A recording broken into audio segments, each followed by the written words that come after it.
other colleagues joining, they don't lose a lot of the context. So good morning and good afternoon, everyone. Welcome to this virtual roundtable session on coffee and the EU regulations on deforestation. It's co-hosted, co-organized by the RBA, Regional Bureau of Africa Service Center, and the Food and Agriculture Commodity Systems team, FEX team. Thank you very much for joining us today. My name is Greta Ellero, and I'm a Program Coordination Associate Officer. Please feel free to introduce yourself also in the chat. I'll now just give the floor to our colleague Frederick before giving you some very small technical information before we start the session. Frederick, would you like to take the floor? Oh, yes. So, colleagues, thank you very much. You may recall that Matthias was in touch with you about this, and my role is simply to say you are welcome, and then hand it over back to Greta to continue. Thank you. Thank you, Frederick. I'll just give you some very short technical aspects. So the workshop is organized through our FEX community, and we will share more information about our community in the chat, as well as our colleagues that are present here today with us, Pascal, Fabien, Alexandra, Sandra, and Alejandra. Will also be available to provide further information as well as at the end of today's workshop. The workshop is recorded. The recording, the presentations, and further material will be shared with you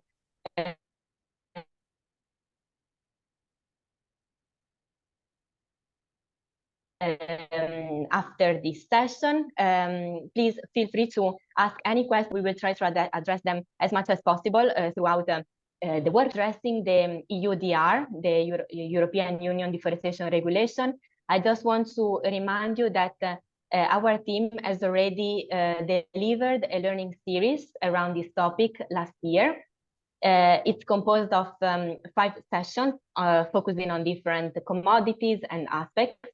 We will put in the chat the link so that you can look at them if of interest. So today's agenda is the following.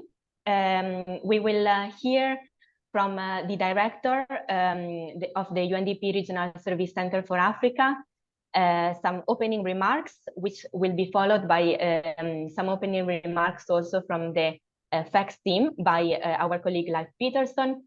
We will then hear different experts framing the context of around the EU Deforestation Regulation from the International Coffee Organization, the International Trade Center, from the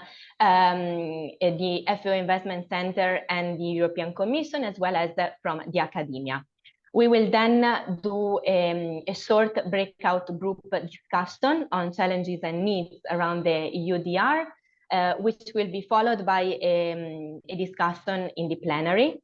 And we will then close the event with some next steps. So without further ado, I will now leave the floor to our regional director, Matthias Nab. Please, Matthias, if you would like to take the floor. Great, thank you. Thank you very much, Greta and Frederick. Thank you all for making time to join this very important conversation. My voice is a little bit down because I'm just diagnosed with COVID yesterday, but I hope I can be able to not infect you all virtually. So I hope you all are in good health. That being said, I would like first and foremost, once again, to thank you all and to thank especially our colleagues from the Food and Agricultural Commodity Systems for this very important partnership and collaboration. I also want to extend my sincere thanks to our resident representatives in the Africa region, and especially to my dear brother and colleague, Sam Doe, who was the first to actually reach out to the Regional Service Center with this very important issue requiring the help and assistance from the service center.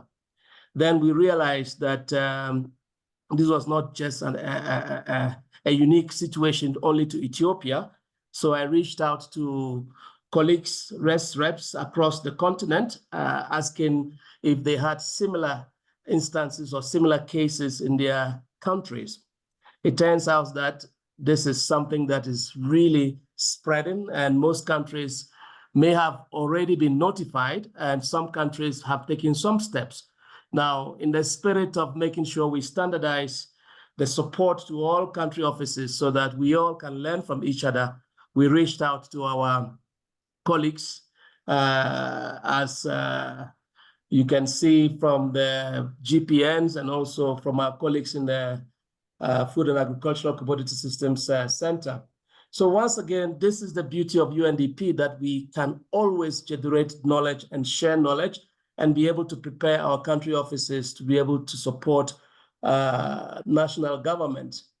I also want to note that this may not just be the first case with coffee and issues around regulation. It's very likely that we will have similar cases with other forest products, such as cocoa, palm oil, or even other forest commodities.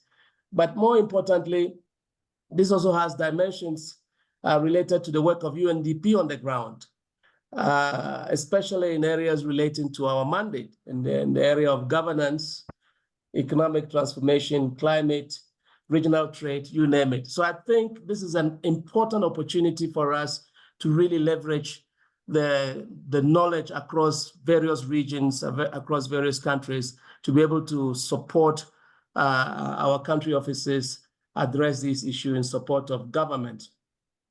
I will not like to take too much of your time. Let me just say how elated, excited I am that the response has been massive, and I hope that the learning outcomes established by our colleagues for this conversation will be met at the end of this conversation. I know 3 of the outcomes that they have put on the paper.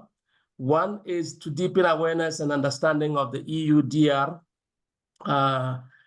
regulations, specifically in relation to coffee and its implications for producer countries in Africa. The second is to learn best practices and case studies on EUDR already in place in Africa. And lastly, for UNDP teams to identify the support needed to be able to address these challenges or these opportunities that are coming our way.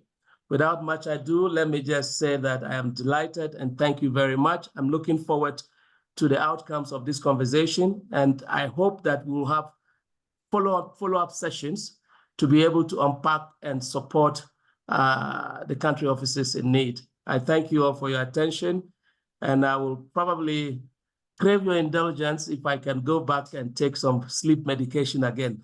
Thank you very much. Thank you. Thank you very much also for taking the time during your sickness. So now I'll pass the floor to our colleague, Leif. Yes, hi everyone.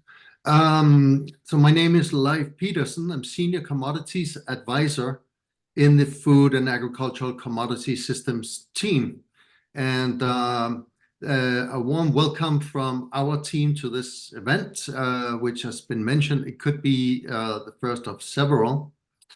The FACTS team, we're a global team. We sit in the Nature Hub under PPS.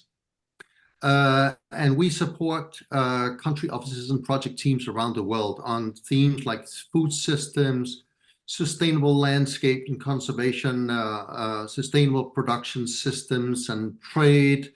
We always use a systems change focus and also focus on a multi-stakeholder collaboration and dialogue. As this event, this is not only in coffee, we work in many commodities and also different agricultural production systems. But as this event is oriented towards coffee, just a couple of words on that. We've been working on coffee for many years in many countries. The last few years, we've also worked actively with the international coffee organizations, Coffee Public-Private Task Force, which is like a global platform to try to tackle some of the main persistent problems in the global coffee sector. And also recently, more recently, I would say, we have detected concerns from several countries around the new EU due diligence regulation for so the EUDR, which we're going to be discussing more today. Also, we have received requests from a couple of countries for support in EUDR preparedness. So that's a little bit about us in the FACTS team. Here in this event, we are very happy to count on some very good friends and partners who are extremely knowledgeable and very involved in the EUDR debate and support to different countries. And we have 4 speakers. We have restricted each one to a maximum of 8 minutes, and I have to promise to keep it to that. So this just to keep in mind, okay? We're going to start out with a very close partner of ours, Vanusia Nogueira, who is the Executive Director of the International Coffee Organization, who will introduce the ICO to UNDP's Africa teams, and also explain a little bit what the ICO has been doing regarding EUDR. So over to you, Vanusia, please, for 8 minutes. Okay, thank you, Live. Good morning, good afternoon to you all. First of all, I would like to wish all the best to Matthias, good recovery. And my name is Vanusia Nogueira. I'm Brazilian. I come from a small producer coffee family in Brazil, and then I know this challenge very well. I moved to London almost 1.5 years ago when I took the post as the Executive Director of the ICO. What is the ICO? The International Coffee Organization was one organization founded 61 years ago, exactly to tackle the major challenge of this sector. We have together here the producing countries and also the consuming countries. Now it's already a little bit mixed what is consuming and producing, but we have all these people together, and we are now, if we consider the European Union as the 27 countries, we are in almost 80 countries right now. In 2019, we had the first meeting, one very big and first meeting with the private sector, and we had one declaration that it's called the London Declaration, that was exactly about to tackle more deeply the sustainability issues and challenges of this sector, having the support not only from the governments, as we are talking about our intergovernmental organization, but also the private sector, the civil society, and to have all together. From this declaration, led by ICO, we organized, as Life just said, the Coffee Public and Private Task Force. And here I have the pleasure to say that we have 2 of the coordinators of the work streams that we have in our task force, that it is Life and Hannelore. They are some of the partners that are with us, the institutions that they work with, are some of the partners that we have, and we are all together tackle all these challenges that we have, mainly regarding to economic sustainability for producers, environmental sustainability, and social sustainability, giving to the living income and prosperity, as they say usually in the coffee sector, that we are not looking for the living income for our producers, but the prosperity for our producers. We don't need to be proud to be poor. We need to look forward to have the coffee as a business. 2 years ago, when I was moving to London from Brazil, we were starting to talk about EUDR and other regulations. We changed a little bit the way that the task force used to work, and we prioritized many of the tasks related to EUDR, to tackle of the EUDR, and also in some moments the CS3D. And other regulations that we have in our days worldwide. Here in UK, we have some initiatives in US, in China, in Japan, and then we are tackle these kind of situations, always trying to support mainly the producing countries and the producers themselves, together with their cooperatives, associations, aggregations, and so on. So we are managing a lot of webinars, meetings, dialogues, survey. We just did a survey in the end of the year that we will publish the results in some weeks. I'm confident on that. And we are doing this always together with many actors. And we are doing a lot of assessments and dialogues with many countries supporting the search of solutions. Talking exactly about Africa, that is our major point today. I just came from Ethiopia. I was in Ethiopia for the African Fine Coffee Association event. That was the first African Coffee Week, and I had the opportunity to be together with the major players for almost all the coffee producing countries representatives in Ethiopia. And I'm following this since 2022, and I'm going to Africa very frequently. And I can say to you that the reaction in Africa last year, and I'm sure that Hannelore will talk a little bit more about this, we were very concerned and very worried about Africa until the end of the year. Because the African countries, they were very slow to react to these regulations. And there was a mindset, that a kind of feeling that they could look for alternative markets. They don't need European Union to sell their coffees. They started to look for China, to look for Middle East, and to look for other markets. And there was a kind of approach that we will not need, and if we don't have European Union, it's okay.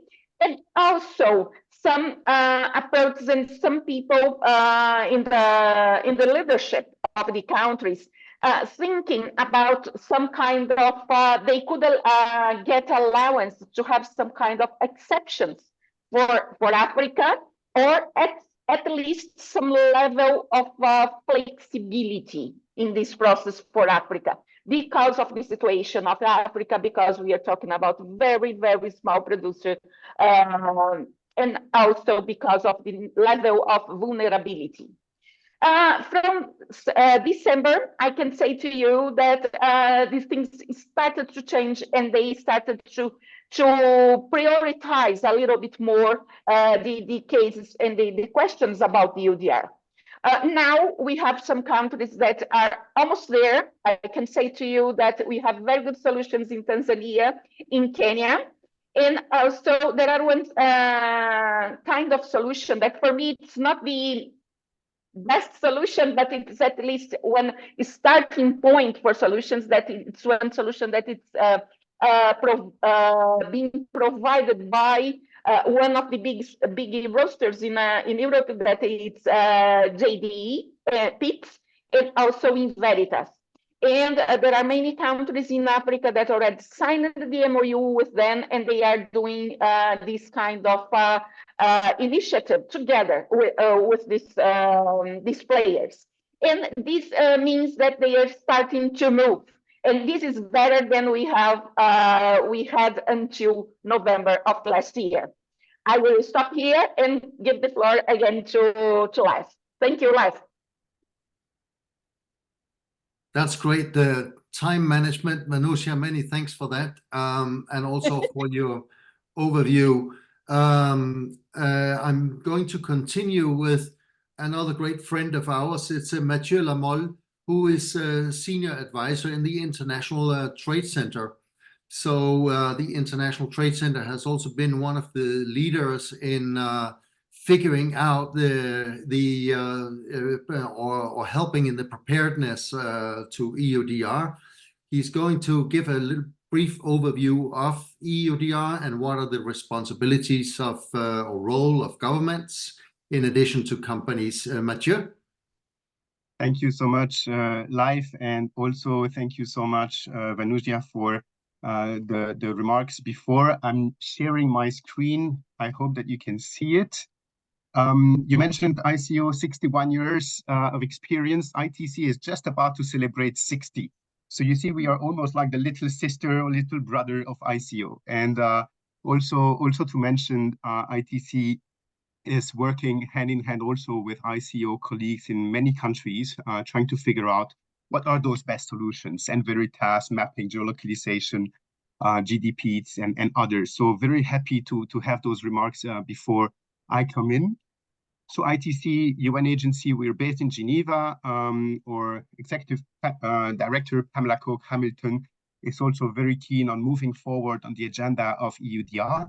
And what I have prepared here is just a few background slides, again, to bring everyone up to speed in terms of what are we really talking about. And yes, today is focusing mostly on coffee, but there is a lot more, of course, coming in the context of EUDR. So first, why is it coming, this regulation? But because the EU has recognized that through their imports, they might be directly and indirectly contributing to deforestation because of all the purchases they make of those commodities often associated with deforestation: soy, rubber, coffee, cocoa, palm oil, etc. So they came up with this regulation with a kind of three core elements. One that would be imposing on all these imports, but also on the exports of the EU, that they would be clear of deforestation, no deforestation, and compliance with the national legislations. That's the first requirement of the EUDR. And then it comes together with the obligation for companies and economic operators to run through a due diligence process. That's also detailed in the regulation, what kind of information needs to be done, the risk assessment, risk mitigation, etc. And then there is another component, extremely important as well, and sensitive, which is the benchmarking.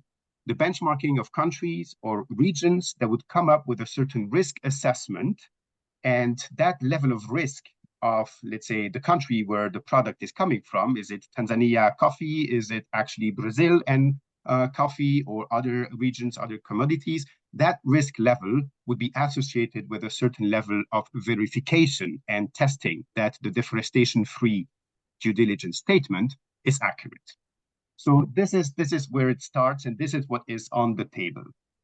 Clarification again on the scope, the product scope and the commodities. It all started with a scope of 6 commodities: palm oil, soy, wood, cocoa, coffee, and cattle.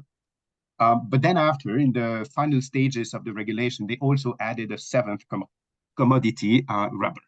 So right now, those are the 7 commodities that are covered by the regulation. And there is a very clear mention of the derived product, because cattle is not just the meat, it's also leather. Palm oil is not just the oil in itself, but also some of the derivatives, and so on and so forth. So this is where the scope and understanding which products are covered or not covered is extremely important. I give you an example.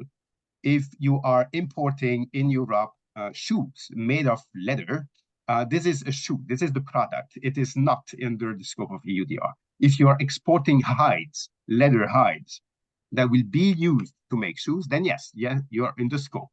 And so this is where I recommend, again, everyone, when I present the scope of the EUDR, to go online and to check exactly Annex 1 of the regulation that gives not only the scope with all the commodities, but also the HS codes. That means from the harmonized system, all these product categories that the customs authorities will be checking when the product is entering into the EU or exiting the market. The main requirements, again, as a very short summary, the main requirements under EUDR is that the products must be free of deforestation. And that means that they are coming from a piece of land that has not suffered deforestation or forest degradation after end of December 2020. That is the cutoff date. So everything that happened before. The past is the past. But as of January 2021, any piece of land that has been suffering deforestation or forest degradation and producing commodities under the scope of EUDR, targeting the EU market, they cannot access the market. The definition of a forest is a piece of land of at least half a hectare or more that would have trees higher or at least higher as 5 meters, and a canopy, so the covering of the trees, that would be at least 10%. So this is the definition from FAO that has been embedded in the regulation. And there are discussions about how this definition could be amended, adjusted, and be a little bit more close to the reality. A very important element as well is that the products not only must demonstrate that they are deforestation-free, but they also need to meet the legal compliance in the countries where they have been produced. That's a very important requirement as well. And there are a number of legislations, national legislations, that need to be complied with. Land use rights, environmental protection, third-party rights, labor rights, human rights, all of these lists that are clearly specified in the text of the regulation, the products must comply with this before entering the EU. And that's also causing some questions about how to demonstrate really all of these compliance in addition to geolocation free. This schematics is just to illustrate in a nutshell what the economic operators that will be placing the product on the EU market have to do. First, data collection. And the data collection is about, okay, where am I sourcing from? Which are my providers, my suppliers? What's the geolocation of all the products that I'm buying? All of this type of information as detailed in the regulation. Then you run a risk assessment. Is it a high-risk country or region? What's the risk that the information I have is incomplete or unreliable? Has it been checked or verified or certified? And then based on that risk assessment, there are two options. You decide as an economic operator that this is no risk or negligible risk. And then you submit your due diligence statement and you place the product on the market. Maybe you will be checked. But if you believe after your risk assessment that there is a little bit of a risk or something which cannot be non-negligible, then you have to go through risk remediation. So you have to apply additional processes to hopefully reduce the risk to a very, very minimum level, in which case you do the due diligence statement and you place the product on the EU market. But if you can't actually reduce the risk, economic operators are to be refrained from placing the product on the EU market. We talked about coffee in Africa, and that's going to be very quickly the end of my presentation with one more slide. When you look at the value of the exports of coffee to the EU, you have a certain image to keep in mind. Some of those countries, and here I'm just taking some countries from Africa, Kenya, Tanzania, Uganda, Burundi, and Rwanda, when you look at their exports to the EU, a large portion of the exports go to the EU. So if you look at the exports, the exposure of those countries' exports to the EU is very high. It goes together with this kind of understanding that from the EU's perspective, the EU imports of coffee, they are much less. I mean, the market share in the EU market is much lower than the dependence that those countries have towards the EU. So the urgency is really to help countries to be ready because a large portion of their exports are actually exposed to this EUDR. And if they could not comply or demonstrate evidence, and this is why all the efforts of organizations like ICO and Veritas and all the others are so important, because we need to be ready to save and to support countries in actually complying with the EUDR. The stretch is very big. And I'm just sharing here also a slide where there is more information on EUDR. There is FAQ documents. There are a number of elements that can be reviewed online on, all these questions of traceability, scope, definitions, timelines that you can find online on the EU website. They are constantly reviewing and updating it. They just mentioned this morning in a meeting that they will have a new version of the guidelines and the FAQs in the coming weeks. So we need to stay tuned on that. And I'm closing this with just remarks on what is it ITC is doing. And there are 3 areas. We started roundtables to discuss with private sector, public sector, and unpacking this regulation and what are the solutions that exist on the market. We have this series of roundtables, of which the next one is next week in Abu Dhabi at the WTO Ministerial Conference. There will be another one in June in Geneva, and that's also going to be hybrid. And then in Q3, Q4 with a regional focus and a global focus. So again, if you're interested, keep in touch with us and we'll be happy to give you all the links to these events. Technically, there is also work on a EUDR compliance handbook that we are doing directly with support from the EU in countries in Africa. This is part of the markup program. So a handbook to explain step by step, how do you get ready, which kind of information you need to have, and specifically a customization of this handbook with guidelines for coffee, cocoa, and cattle. This is the scope of the project we have to implement. So again, here, if there is any way we can team up with UNDP and your offices to generate data, text, information, and also to share the knowledge. I mean, these are global public goods, okay? This is really for everyone to use. And then the last point is about a gateway IT solution. Again, trying to connect the dots between the different systems that already exist on the market and to offer to those producers that do not have an IT solution that supports their location polygons to already have at least a basic tool offered by, again, ITC as a global public tool. So it's not duplicating the other tools that already exist. To the contrary, it's more like enabling interoperability. And then there is a plan to link it directly also with the EU DDS information system to make sure that information that is generated through this gateway at ITC can also be shared directly with the EU. I will stop here, but again, it's a call for working with all of you, and I'm happy to answer any questions you may have. My email is also here on the presentation, and it will be shared with everyone. Thank you so much again for inviting me here live, and the floor is back to you. Thank you very much, Mathieu. That was a lot of information in a super executive way. I'm sure some of the participants would love to see your slides, so I'm sure we can organize a distribution afterwards to the participants. I think that will be great. I'm going to give the floor to another great friend of ours, Hannelore Bierland, who is a senior advisor at FAO's Investment Center and also works for DG INPA in the EU.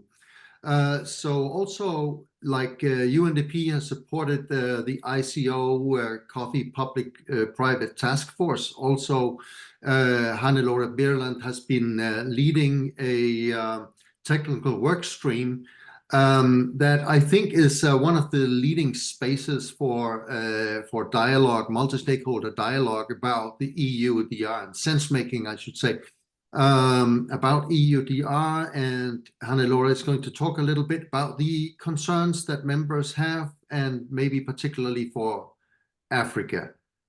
So Hannelore, please. Thank you very much, Leif, for the introduction. It's nice to talk amongst friends.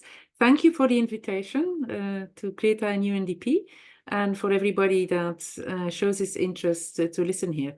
I will speak today as a facilitator of that working stream which is part of the public-private task force of the ICO. And you've heard the director, the executive director of the ICO earlier, and you've just heard Leif, a colleague of me, in this public-private task force. The question that was asked to me for today was, what has been the concern of the different stakeholders that participate in your working stream on the EUDR? And I will answer in 3 points. First, we have a multi-stakeholder working group, meaning that there's a private sector, there's producing countries, there's importing countries, there's NGOs, but even in the private sector, we have roasters, we have traders, yeah? And we also have some farmers organizations participating, and the reaction has been very diverse. So that's the first point, yeah? Second, we will look specifically into Africa. I think Vanusia Nogueira has already explained quite well the tendencies in Africa, but we will look into it short again. And then third, what you see is that after now, let's say, more than a year after the compromise text of the proposal of the EUDR, we see that the questions start to crystallize a bit. So what is now on our plate for the next months and next year? That is what I will end up, because of course the concerns of the stakeholders have been accumulating since 1.5 years. We can go to the first slide. Well, so now we will look into the concerns. We have some general concerns. You can go to the next slide. I'll have to speed up a bit. There's some general concerns when we talk about coffee and the EUDR that live amongst the stakeholders. First, it's been a huge concern on getting information and understanding it. Yeah. Second, another concern is, in fact, an opportunity. Since the cutoff point, the deforestation because of plantations of coffee has been quite limited. Yeah, but of course, this also raises questions amongst many stakeholders, but why was coffee included? Yeah, in the past, there's been a lot of deforestation by smallholders for coffee. Yeah, today, and since the cutoff point, so the end of 2020, it's been quite limited. That's what we discovered together with the stakeholders. There's a high cost for geolocation because we talk millions of smallholders.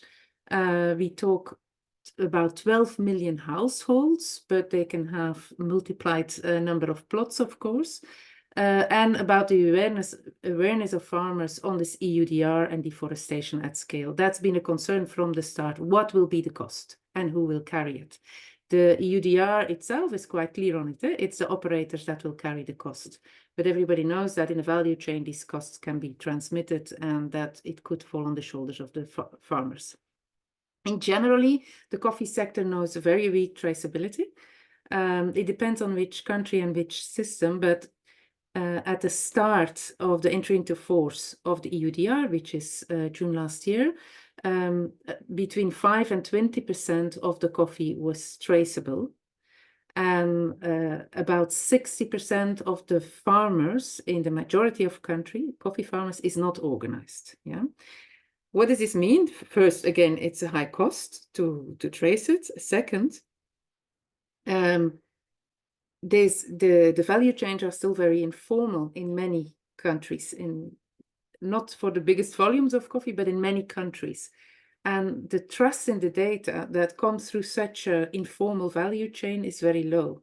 Imagine you're a small roaster in Europe, you get your coffee, you have to rely on the data that are produced somewhere in a country that, you know, has 6 intermediate collectors of your coffee, and you have to rely on that data, and you have the risk that this data might be wrong or that other coffee might have been mixed.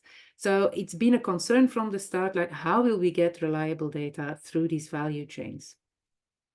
Another challenge specifically for coffee is tracing, really monitoring land use in coffee, because much of the coffee is still planted under cover, so meaning in shade, agroforestry, or in forests, originally in forests.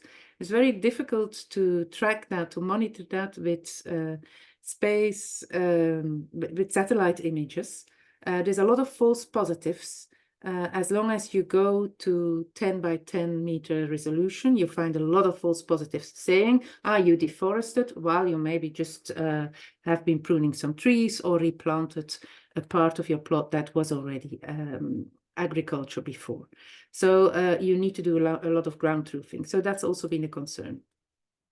Another concern, and it's been raised already by Mathieu, is understanding the relevant national legislations. It's easy to say in the EUDR, we need human rights legislations, workers' legislations, land use legislations, but to understand the interpretation, to understand which ones are relevant and are implemented, it's another story. It's not so easy. You can't come easily to lists of legislations. And secondly, very often the implementation of these legislations is not monitored. Yeah, so it's not like this. You can find easy data sets on which farmers comply or not with legislations. Yeah, so that leaves a very blurred image. What shall we do? Shall we ask now the traders to say who's legally compliant and not? If there's not even data. Secondly, sometimes we do find illegal practices, but very much embedded practices. Everybody knows it's illegal if you look back 30 years, you know, but very much accepted locally. So then the governments and the ministries within the governments have to decide what they will do with it, and the timing is very short. A big threat on the coffee sector is that the EU market could be provided by deforestation-free coffee by two main players, by two big exporters of coffee. So that in fact we can supply the market without all the other origins. Yeah, so that's a threat that has put pressure on the reaction of the coffee stakeholders, and we feel that very much. We felt that from the start in our working group. Now I will show a next slide, and I'll have to go a little bit faster on what is the diverse reaction depending on which stakeholder you hear. Yeah, so we have the producing countries, including the farmers. We have the roasters of coffee, and I'm only talking about the EU roasters. Yeah, there might still be a difference if we look at the US or Swiss roasters. And then we have the international traders. They're all represented in the working group, so the interest and the concerns are different. If I look at the producing countries from the start, there's been a problem and a challenge with understanding the EUDR, and also understanding that it's not coherent necessarily with their own legislations and systems. So they started to realize, is this really what you want? But this is legal in our country, or we've never followed that up, or we follow up the farms, not the plots. So all these incoherences have been overwhelming and alarming. Second, they were very concerned, the producing countries, that there would be a disinterest by traders or operators in their country or in their coffee farmers because of the huge risk of traceability and cost of monitoring and traceability, so that they could lose a share in the EU market. They felt like, okay, maybe traders go to other countries and don't need us anymore because the investment is higher here and the risk is higher. There's been a lot of concerns from the producing countries, more than from any other stakeholder, on how will we inform farmers, how will we empower our farmers in these systems, what will be the costs for the farmers, how can we find incentives for farmers to comply or compensation for farmers if they have additional costs to comply, and how can we come to make the work for the farmer easier if there's 5 traders coming and each asks another data set or another data format or some additional information here and there. And so the farmer has to run here, there and everywhere for all type of data. So normally the producing countries look at what can be the value of having a unique data set of farmer data, which is of course an opportunity, only the time is very short. It's also the producing countries that have been looking for financial support from the start, and for really with a clear question also, where can we find technical assistance? What is available in terms of financial assistance and technical assistance? Where and how can we get access to it? Several countries have started to look into planning their own systems. monitoring systems of deforestation, immediately was the question, but what exists? What tools do exist? What services do exist? How can we use data that we have already? So the interoperability also came first from the producing countries, only later from roasters and traders. And then they also see difficulties in keeping the deforestation-free coffee segregated from the possibly deforested coffee to enter other markets. I think Vanusia Nogueira, she has explained us in the beginning. Certainly, African countries said, "Oh, but we'll find our new markets. We'll sell it all to China, or much more to China, or to Saudi Arabia, but it wasn't that easy, because even then they had to segregate all this coffee. So it didn't really solve the problem. Yeah. So that was the reaction of the producing countries. And then I'll go faster over the roasters and the international traders. And I must say that this is a generalization. Yeah.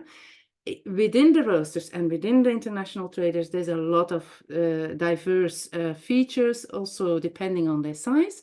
But in general, you can find a bit of a different trend. The roasters are concerned to lose origins for their blends. Yeah, for them, making a blend, that's their specialty, making a good blend for a specific market. Yeah, so they don't want to lose the origins. Yeah, so they are not the ones that would be interested in first instance to only buy coffee in two countries.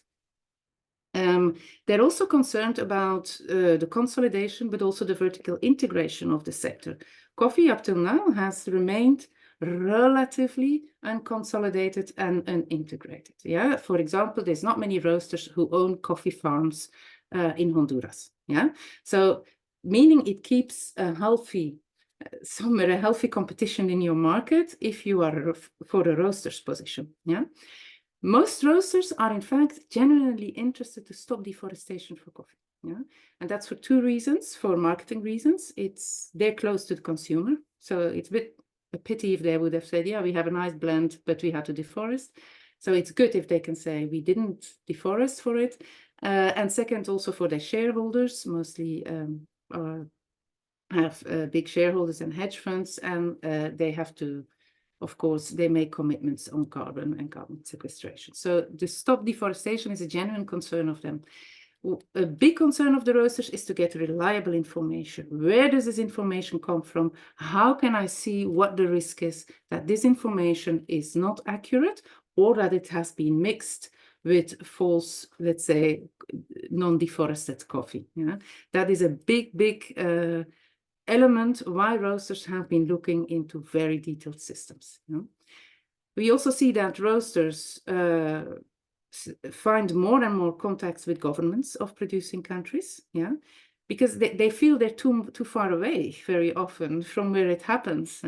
It also depends on the roaster, but generally we find that they look for more contact than before with the governments of producing countries, which is also not so easy. It's not so easy to say, okay, we'll go and visit the government, but who, where, what, why? Yeah? Roasters seem to be more prone to go for cost-sharing solutions, and so also joint data. Yeah, they're more open for it. It seems to be more closer for them than for others. It's not completely ready, but they're more open for it. They seem to have. Sorry, Hannelore, I'm sorry to interrupt. Do you think you could wrap up soon? Okay. So they still face problems with the EU information system, and there is also something to do with the insight in their blends. How do they make their blends? If you know all the origin of their coffee and how much you buy from where, you come a bit closer to the secret of the blends, of course. So that is also a concern of the roasters. The international traders, I will not go in there. I'm sure you can get the slides. But they look much more at what does it cost, the system that we install, and how can we get, so what is good enough, and how can we get return on investment? Yeah, so that's also why they do it separately. They first want return on investment before they will join other initiatives on data. Let's go to the next slide. Africa specifically, what was very remarkable is that we didn't hear them in the working group until very late. They were not too worried, and I think the executive director of the ICO has explained that. They thought of it, or they will make exceptions for us, or we'll find other markets. So it was a little bit of a late wake-up call, and there's also not been one joint voice. I think that is coming now. So the situation is also very diverse in Africa. So it's a pity that we have to say Africa. Already we have coffee in East, Central, some Southern African countries and some West African countries. So the situation is very different. We see different things happening. There's some small-scale solutions that work, but they are sometimes a bit misleading because they're impossible to scale, and certainly not to scale timely. It would probably take 10 years to scale them. So let us not be misled by small pilots. Huh? They exist. They're mostly very good. I applaud them, but it doesn't mean there's a solution. Yeah. Also, we see that some governments have started their own systems and forgot probably or find it too challenging to work together with the private sector, who in the end would need to use this information. It's the private sector that chooses which information shall we use. Yeah? There's a big wave of solutions in the declaration in excess. It means you declare more coffee plots that you have checked for deforestation than what is actually in your shipment. So it's lighter on the pure traceability aspect. And we do also find that some countries have already some good data sets and they try to find interoperability. So that is a bit the picture you get in Africa. There's now a wave of declaration in excess approaches that could work in Africa in first instance.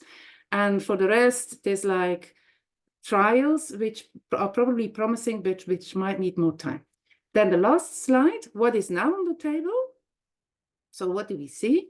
We'll probably have to think of phases of compliance, and certainly also in Africa. So, for example, they first comply with the approach of declaration in excess at the national level, and then they can go down to washing station or subnational levels, or they build up from the bottom with farmers, yeah, and towards traceability. So first you have a general approach, and then probably they gain some time and save some budget to invest in further traceability. The trusted data is still a big issue. Eh? How can we create trust in data? Yeah, even if you have a very good data system, it doesn't mean that the private sector will use it. They need to trust it. Yeah, that's a big challenge. All public-private dialogue and initiatives. I'm not only saying dialogue because it's easy to talk, but then to walk your talk and really work together between public and private, that's still a challenge. Yeah. So I think that will take time and is necessary. It is necessary, especially if you start to talk legality.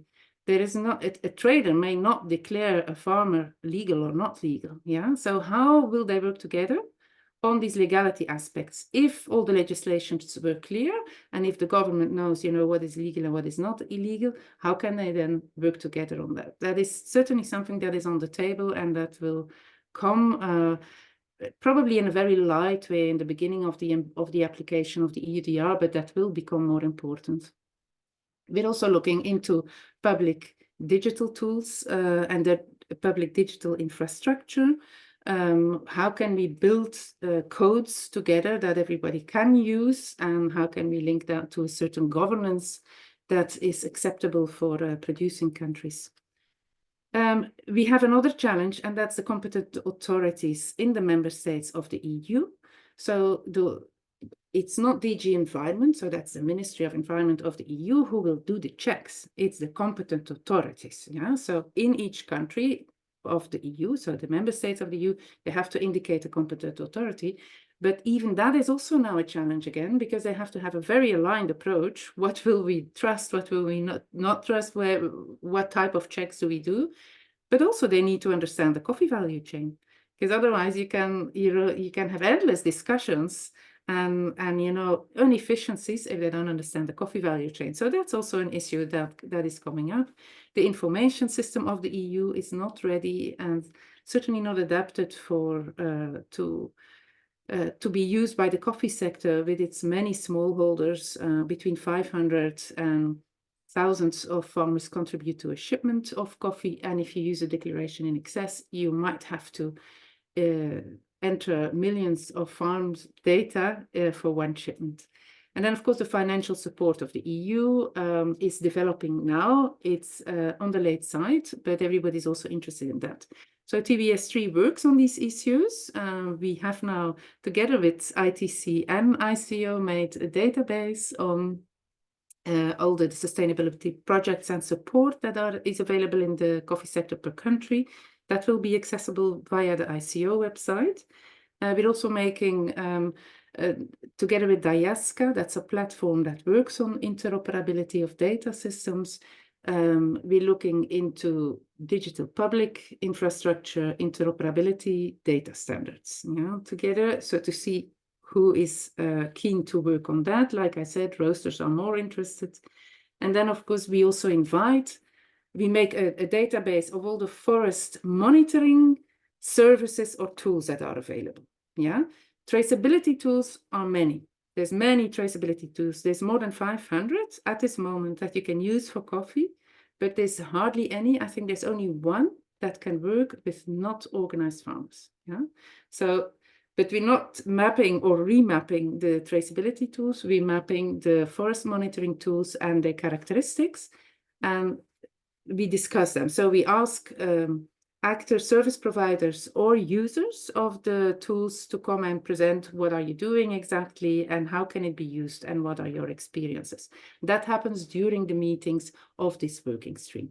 Thank you. Sorry, I hope I didn't take too long. Thank you, Leif. Thank you very much, Hannelore. So this is a lot of rich information. So we let you run a bit over time because we think a lot of people will be interested in that information you presented. We also adjusted a little bit in the methodology to accommodate, so I'll get back to that. But I would like to introduce the last speaker. It's Professor Janina Grabs, who is with the ESADE Business School in Barcelona.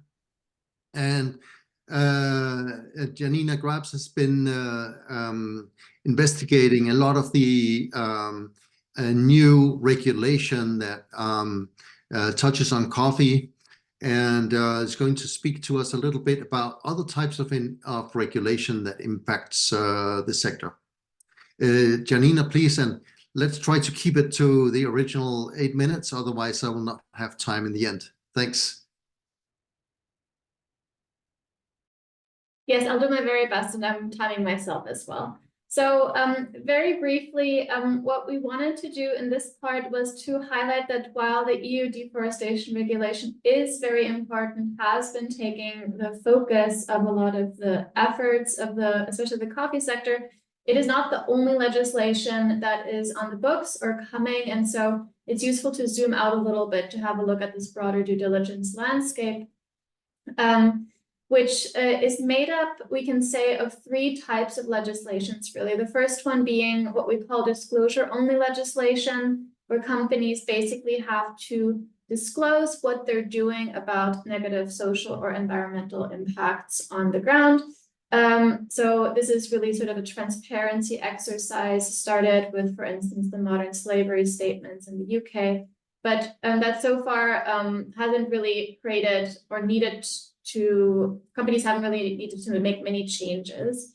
The second one that is now also more and more common, especially in the European Union space, is this disclosure and due diligence remediation legislation, in which companies are asked to map all of the potential risks, both on the social and environmental perspective, that are happening in their supply chains. And then on the basis of that mapping, they are asked to prevent or mitigate those types of risks and document how they are making change happen in their supply chains. And if they are not successful in addressing those risks, especially in issues that are sort of related more to their core business, there are also ways in which affected actors, so victims, can ask for remediation, either via courts or via other types of administrative procedures. And then the third one of which the deforestation regulation is an example, is what we can call trade-based legislation,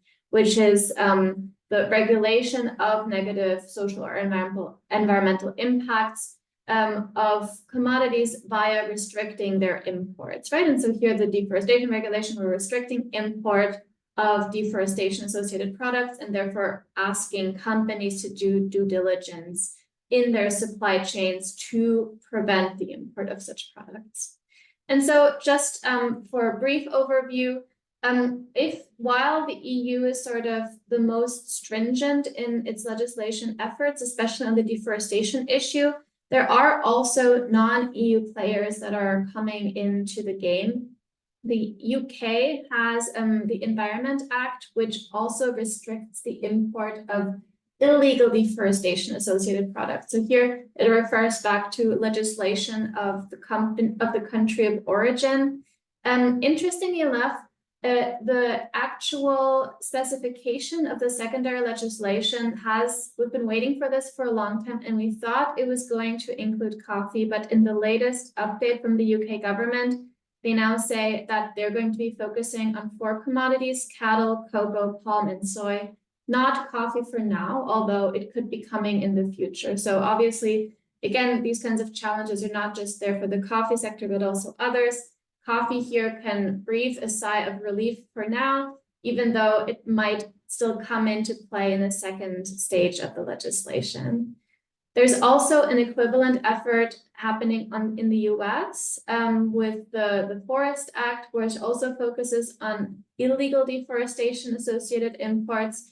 Here again, so far, the latest version of this bill, which hasn't been made law yet, but there are legislators that are continuously reintroducing it for consideration. The latest versions of this also does not include coffee, although it does include cocoa, soybeans, palm oil, cattle, and rubber. So here again, so far, coffee outside of the scope might come into play.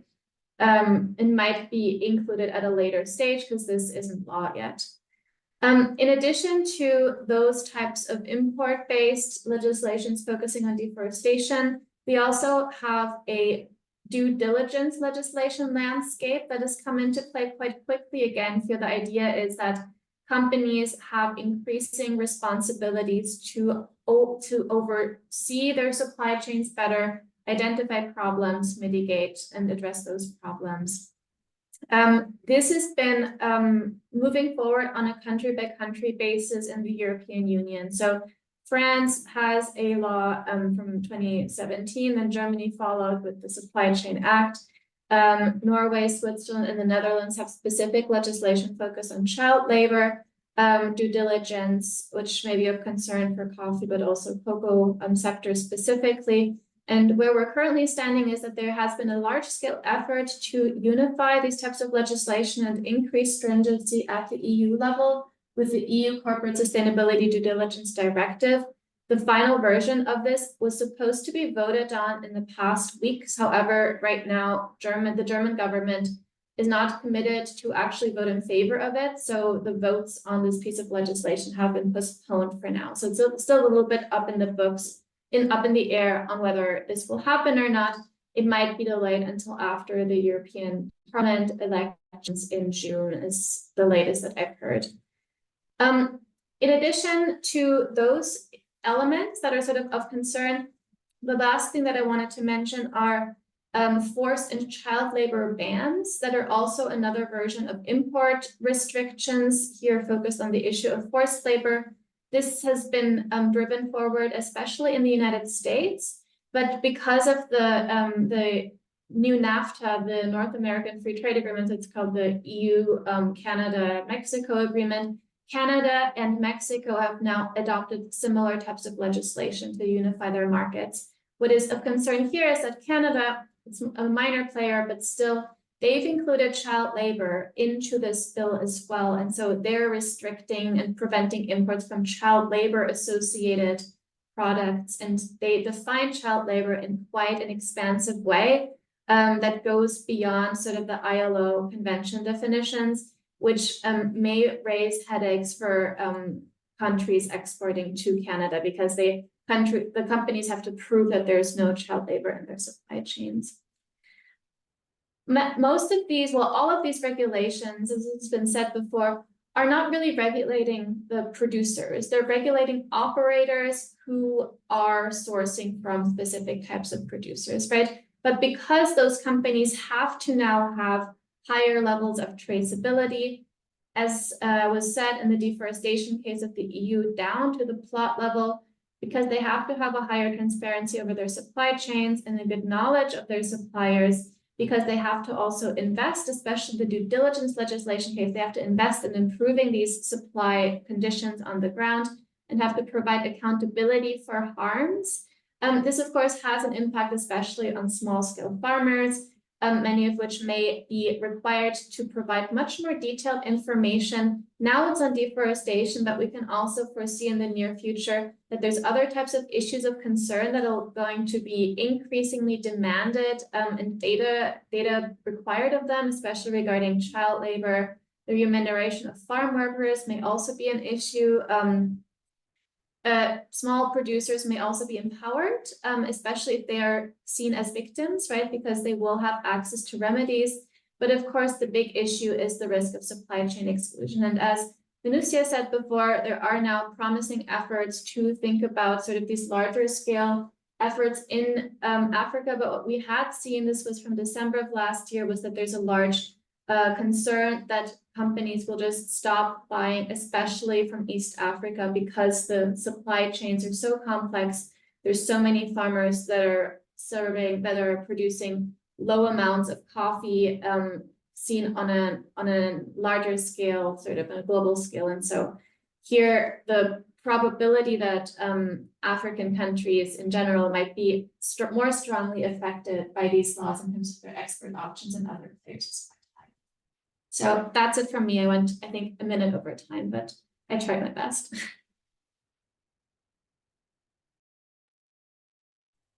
Thank you very much for that, Janina. That was very interesting, quite mind-blowing how this is shaping up as a major, major concern for commodity exporting countries to live up to all the new regulation and requirements to get access to their markets. And we're going to continue talking about the key challenges in our African countries.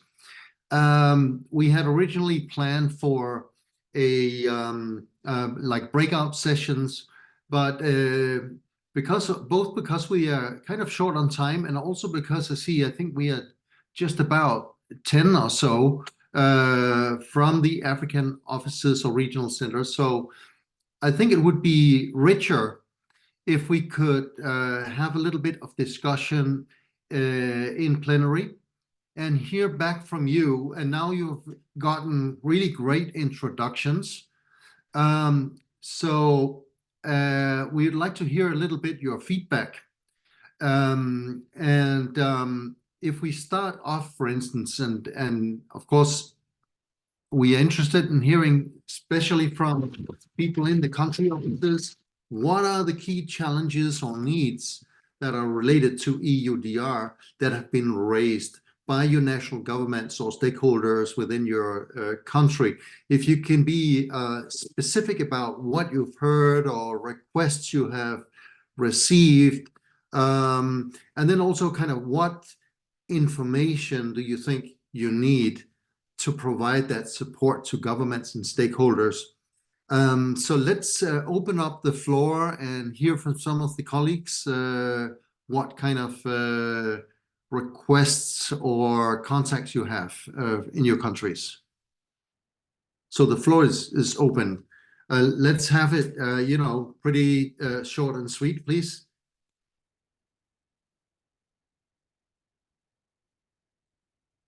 Don't be shy. I think probably many of you will have received some kind of requests for information or help. We have been contacted by a few country offices. I can say that we're going to collaborate on coffee with the Rwanda Coffee Country Office. and also with Ethiopia. So, you know, we're already detecting from our end some of that demand for support and information in the countries. But we'd like to hear from you as well. So please. No? Yes. Sorry, I couldn't see the hand signal. Okay, so my name is Abubakar Abu Ture from UNDP office, Sierra Leone. I think some of the concerns I've already put in the chat, but just also to reiterate that government is concerned with regards to the possible displacement of farmers, the impact on the farmers of this regulation. You know, what does it mean? And I think principally we still have to talk about the awareness level of this regulation among the farmers, and how government going to, you know, bring this information to them, and not only that, see how to maintain their livelihood, you know, for some of them, and that are in organic production.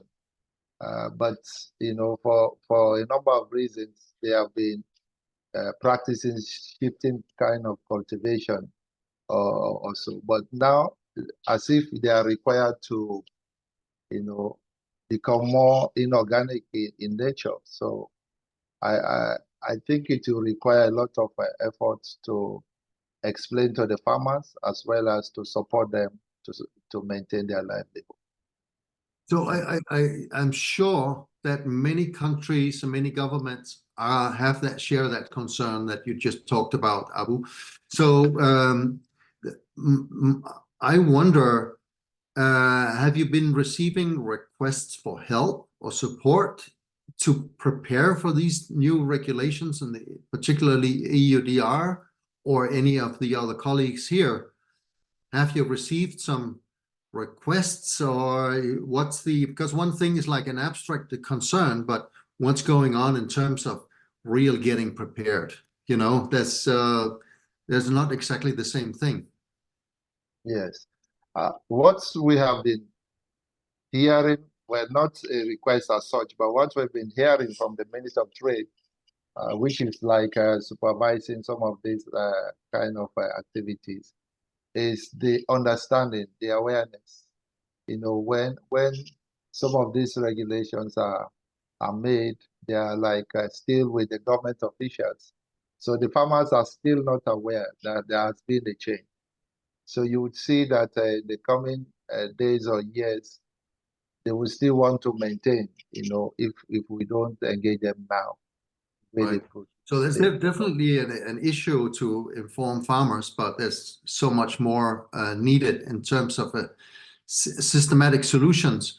I wonder if we could hear from some of the other country officers what you've heard locally, what kind of requests have maybe come into UNDP, or what kind of needs you have identified to get ready, not just about the abstract concerns. There are plenty of those, we all share them, but what's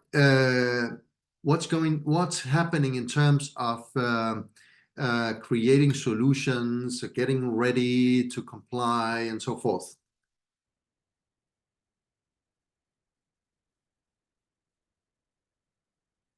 Raif. Yes, please. I don't see Uganda Country Office online, but one specific question that the Uganda Coffee Development Authority was requesting is whether we have the expertise that can help them think through this whole process of the EU regulation. They have written some notes on what impact it is, and they have an idea on how they want to approach, but they want some kind of maybe hand-holding, so to say, or and so one of the things that that's what they're asking. Maybe it is closer to the knowledge, but I think it is more to do with the expertise on how to actually deal with this. So you're familiar with some specific requests for that? And because, I mean, in the hand-holding, I think maybe a few thoughts. So first, what you can also hear from the presentation today, you know, the solutions are totally clear. There's a lot of confusion going on there, and some things are not clear yet from the EU side, and we hear that there will be further instructions forthcoming. So I think the hand-holding is really important, which is basically a process to make sense of this and prepare as much as we can. It's an illusion to think that the countries can just go out and handpick a super consultant who will just know everything and can just say it how it is. Because I mean, we're all trying to learn what the implications are here and what it requires from the countries.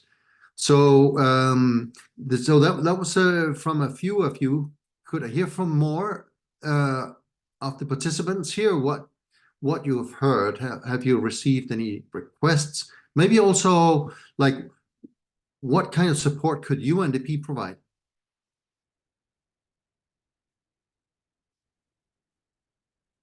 Please jump in, colleagues.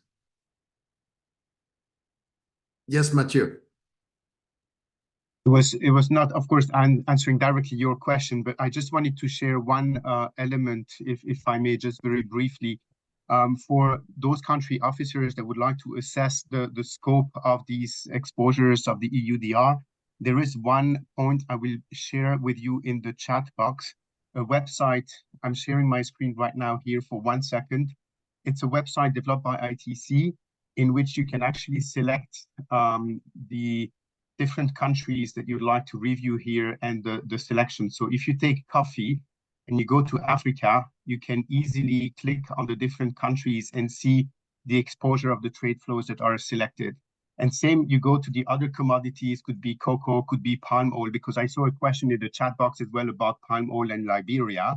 So here, as you select here the commodity, it is linked to all the product categories of the annex of the regulation, and it shows you on the map what are the countries the most affected and the sectors or the commodities the most affected. So maybe this can also be used by the country officers to assess in the context of Ethiopia, Uganda, Liberia, or all the other countries. We also heard Costa Rica is on the line. You know, what are the exposures? So I just wanted to share that very briefly without taking more time, and I will put the link in the chat box and everyone can use it. It's very simple. Just select the country or the commodity and use it. That's perfect, Mathieu. We'll also share the link after the meeting to the participants. So thank you very much for that. I'm still hoping to get a few more inputs from our colleagues in Africa to see what kind of discussions you've had or requests, what issues you're meeting on this issue. Okay. Good afternoon. This is Chip from Zimbabwe. We have had discussion, especially in the country office, in terms of the regulations, and we see a challenge already for smallholder farmers in terms of following these regulations, and also issues to do with traceability. I mean, it needs capacity building, it needs resources, and this is what we think we need, not only to support the Ministry of Agriculture, but to support the smallholder farmers themselves, so that they are aware of the regulations. So these are the discussions that we've been having in the country office. Thank you. Okay, very useful. So you're also speaking with the Ministry of Agriculture on this, or is it mostly an internal discussion? Internal discussion, but we are going to reach out to the Ministry of Agriculture because they are responsible, and preliminary discussions have shown that I think in terms of awareness of these regulations and how they will impact trade in future, it's not right there. So there's need actually to for awareness and for further discussion and showing them the seriousness of this, because our worry is they can only start dealing on them when the regulations come into force and they see that there's impact on trade. Yes. Okay, thank you. Yes, thank you very much for that. Okay, any final, we almost getting to the end of our event, so any final input from some of our countries?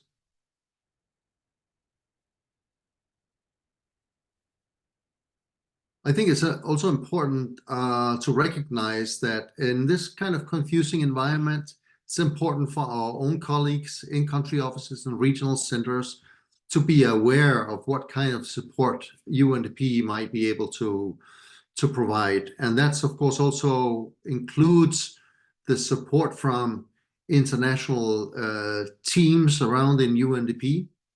And certainly the FACTS team could be a part of that. So if you hear about any specific requests and you think you need support, you're also free to contact us at a later point.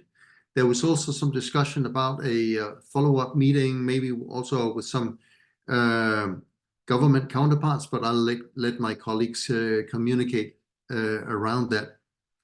One important tool we have to help all the colleagues and even also our counterparts informed about what's going on is our FACTS community.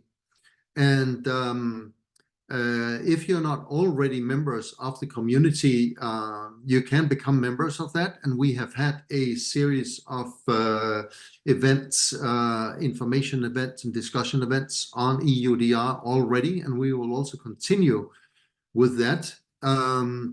So this is one venue where you might be able to participate, possibly along with a stakeholder or someone in the government, and be able to follow the dialogue and continue to inform yourselves about the regulation, what are the responses to the regulation, and so forth. I think before we end, I'd like to give the word to Sandra for a minute to explain a little bit how that works. Yeah, thank you very much, and thank you for this interesting session. So for, as Leif was mentioning, for our colleagues in the Africa country offices, we invite you to join this Food and Agriculture Commodity System community. Our community is hosted on a dedicated digital platform where the members, the practitioners, can shape, share, and learn progressive practices like the one that we shared today, and innovative solutions for food and agriculture commodity systems transformation, such as coffee. And it's an opportunity. It's an opportunity also to connect with other more than 500 practitioners from all over the world, from 30 countries, including Africa, working on 12 agricultural commodities. And we offer a series of learning events, such as this one. We can support you also in development jurisdictional dialogues around a specific topic like EUDR, and develop your own community of practice using the digital platform and many other services. So please join the community for further information. You can contact me or my colleague, Alexandra Tala. And I think, Greta, you are going to share in the chat box how the colleagues can join the digital platform. So yeah, please do not hesitate to reach us if you need further information. Thank you.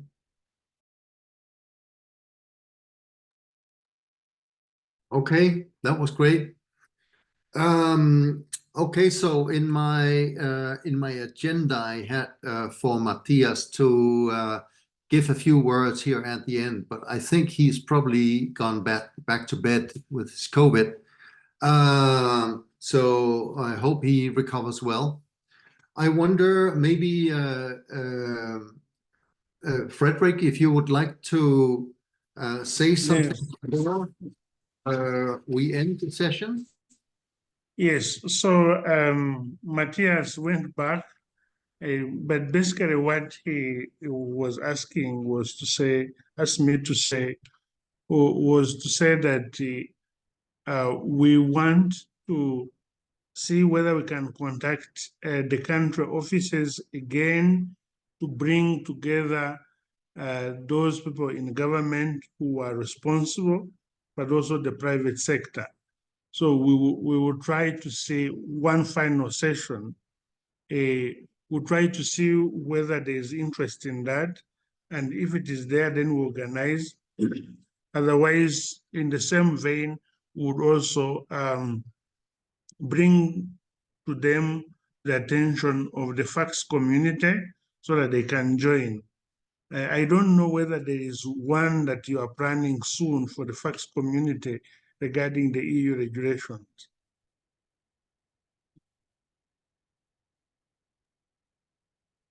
Yeah, I think Greta, you will be in contact with people on the follow-up. I don't know if you want to say anything just before we round up. Yes, I can.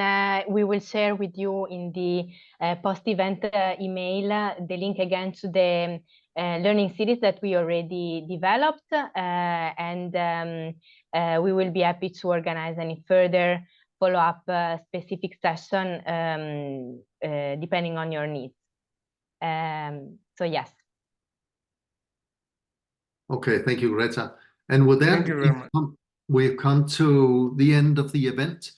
Many thanks for showing up. I hope you learned something. And even I think us who work with this on a daily basis, I think many of us also learned some interesting things by our great presenters. So thank you also to the presenters for coming and sharing your wealth of knowledge.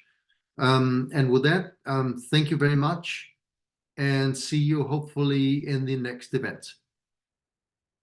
Thank you. Bye-bye. Thank you. Thank you. Bye-bye. All the best. Thank you. Bye. Bye. Thanks. Bye.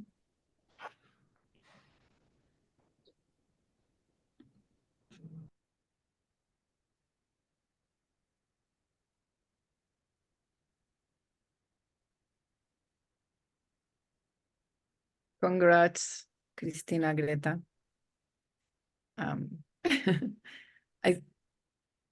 Frederick is in the waiting room. I don't know if he's going to discuss. Yeah. Okay. So, do you need me to stay? Okay. No, I think it's fine. Thank you very much, Sandra, for your support. No, thank you. Thank you very much.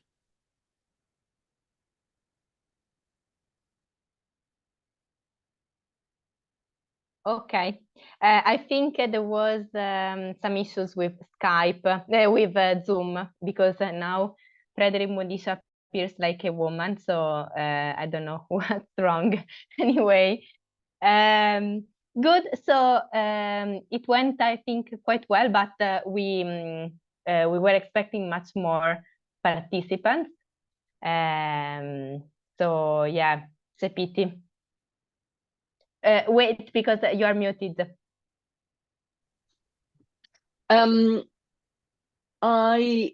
I wonder if we can make sure that we have a reminder on the day, because I know I don't get one. Yeah. I can stop recording.